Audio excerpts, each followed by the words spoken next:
Bienvenidos a su sección ¿Qué hay de nuevo en Bolívar? Por su programa Hablemos de en Ciudad Magazine por su canal Telecartagena Internacional. Hoy tenemos un tema súper picante, interesante que les va a encantar: la sexualidad en personas con discapacidad. Un tema abordado por una gran profesional en el tema, psicóloga con una gran trayectoria en Cartagena, pero lo mejor de todo, mamá cuidadora de un chico con un diagnóstico base.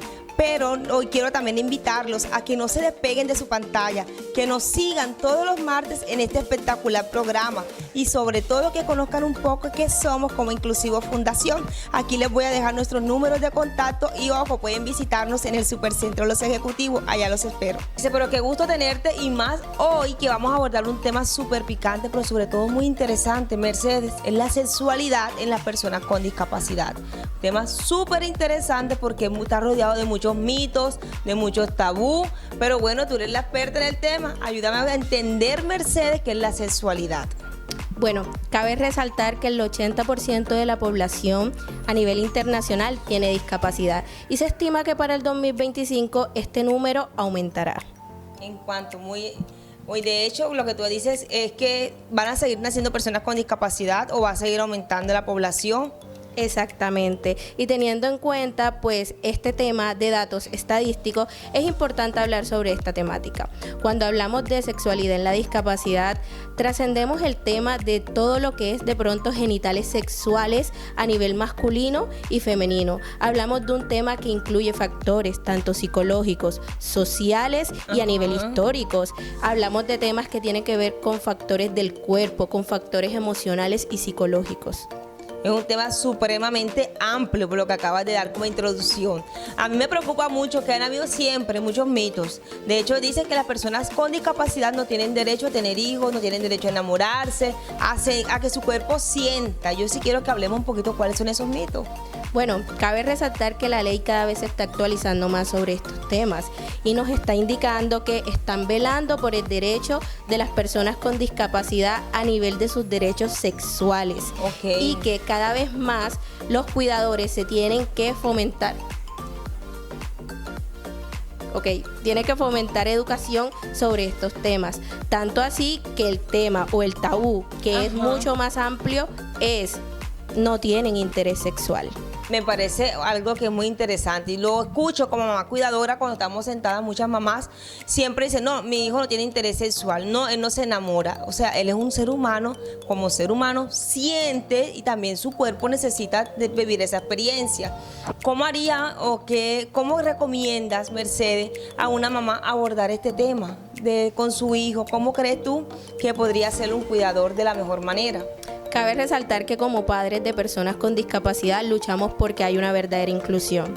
Cuando hablamos de una inclusión hablamos de normalizar también las temáticas que son, entre comillas, normales en un ser humano. Cuando hablamos de sexualidad en la discapacidad, hablamos de esa razón de ser, de ese sentimiento, de ese impulso sexual que inclusive se ve a nivel biológico de nuestros neurotransmisores demostrando esto. Hablando desde esta perspectiva, hablamos que una persona tiene el derecho a sentir partiendo desde este punto. Así de simple.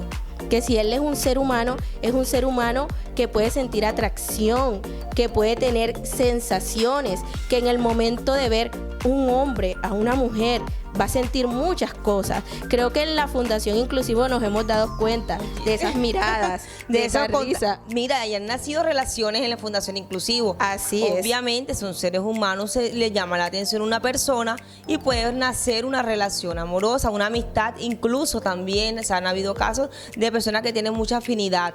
Mi pregunta también, Mercedes, porque he escuchado muchas mamás también decir, no, mi hijo si se enamora una persona que tenga diagnóstico como él. Mi hijo no puede tener hijos, mi hijo no puede experimentar con su cuerpo. Esto es normal que las mamás lo comenten. ¿Cómo lo visualizas como psicóloga? Es normal que lo piensen, pero no normal que lo comenten. ¿Por qué normal que lo piensen? Todos los seres humanos tenemos la percepción de pensar y creer cosas diferentes, porque tenemos una libre creencia. Somos un país con una libre expresión. Sin embargo, decir y fomentar esos límites en nuestros hijos está mal. ¿Por qué está mal? Porque si desde mi rol como cuidadora yo impido que él siente esa naturaleza, ahí estoy cometiendo yo el primer error. ¿Y cómo le pido yo a una sociedad que normaliza un tema que es común si nosotros no lo podemos interiorizar? Es correcto. ¿Cómo sería entonces la manera idónea o qué le recomiendas, Merce, a los cuidadores para abordar un tema tan complejo en algunos momentos, la sexualidad? Que mi hijo me diga, mamá, ¿qué es la masturbación? O mamá, ¿puedo ver una revista de adultos? ¿Cómo manejo yo esa situación? O me gusta Pepita Pérez, y Pepita Pérez es una niña regular. ¿Cómo crees tú como psicóloga que eso se puede manejar? Bueno, cabe resaltar que desde cierta edad comenzamos a notar cambios físicos y hormonales en nuestro cuerpo.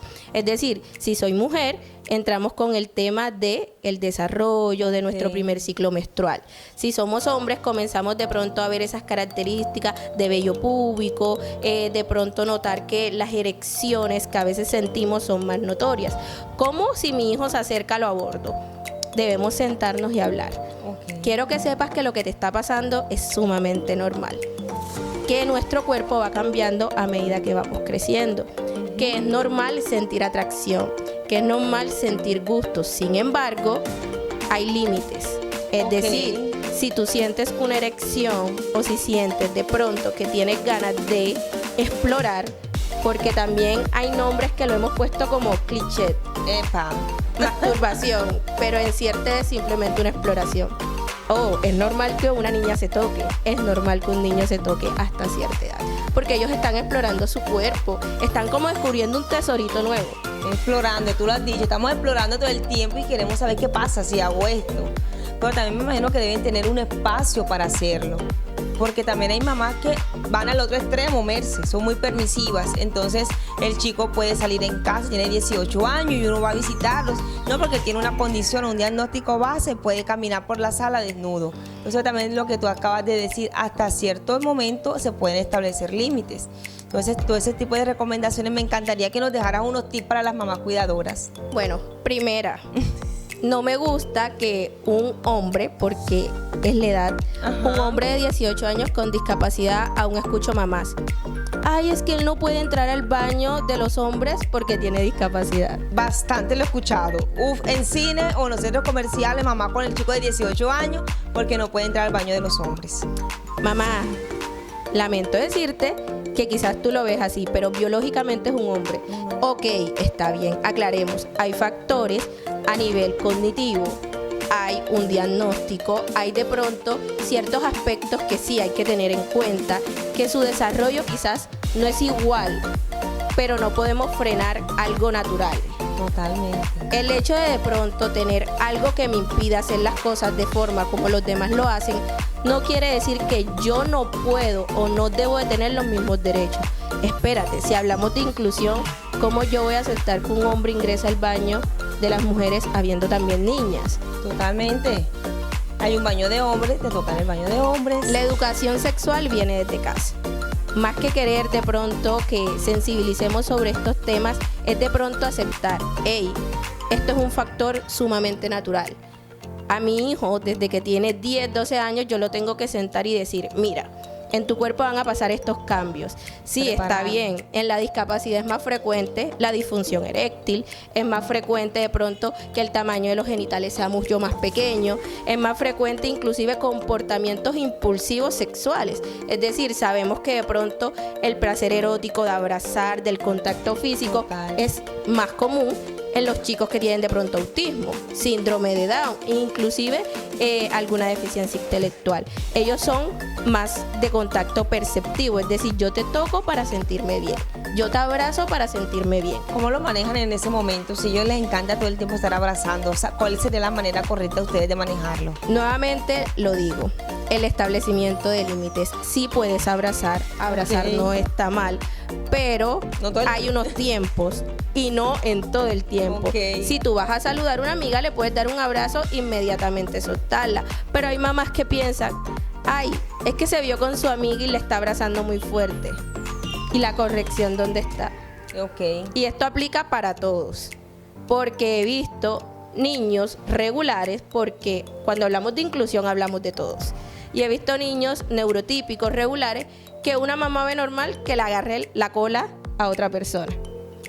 Entonces la sociedad genera tabú, estigmatización, miedo, inclusive las personas con discapacidad tienen una presión social Mayor. totalmente Mayor. mucho más alta que los demás. ¿Y eso por qué? Por nuestro miedo, por no dejar. Ahora imagínate esta presión social cuando hablamos de sexualidad Mucho más. y de reproducción. Ahí sí es un tema que queda pendiente para una próxima ocasión porque es un tema muy amplio, como le hemos venido hablando, un tema súper interesante. Con una segunda temporada, digamos, lo quedamos muy pendientes, Mercedes, de seguir conversando sobre esta gran temática, pero sobre todo de saber dónde podemos tener un contacto contigo.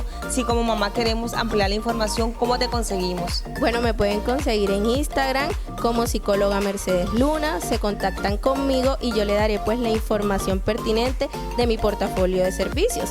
Asimismo también brindo consultorías a las empresas de bienestar organizacional. Merce, muchas gracias. Y todos ustedes seguimos en contacto con la discapacidad en el tema. Todos ustedes, muchas gracias por estar siempre conectados con nosotros, con nuestros invitados, pero lo mejor, conectarse con estos temas tan interesantes que son de interés común para toda la población. Puedes encontrarnos en nuestras redes sociales, aquí aparecen Inclusivo Fundación, o visitarnos en el Supercentro Los Ejecutivos. No te pierdas todos los martes nuestro gran programa aquí en Ciudad Magazine.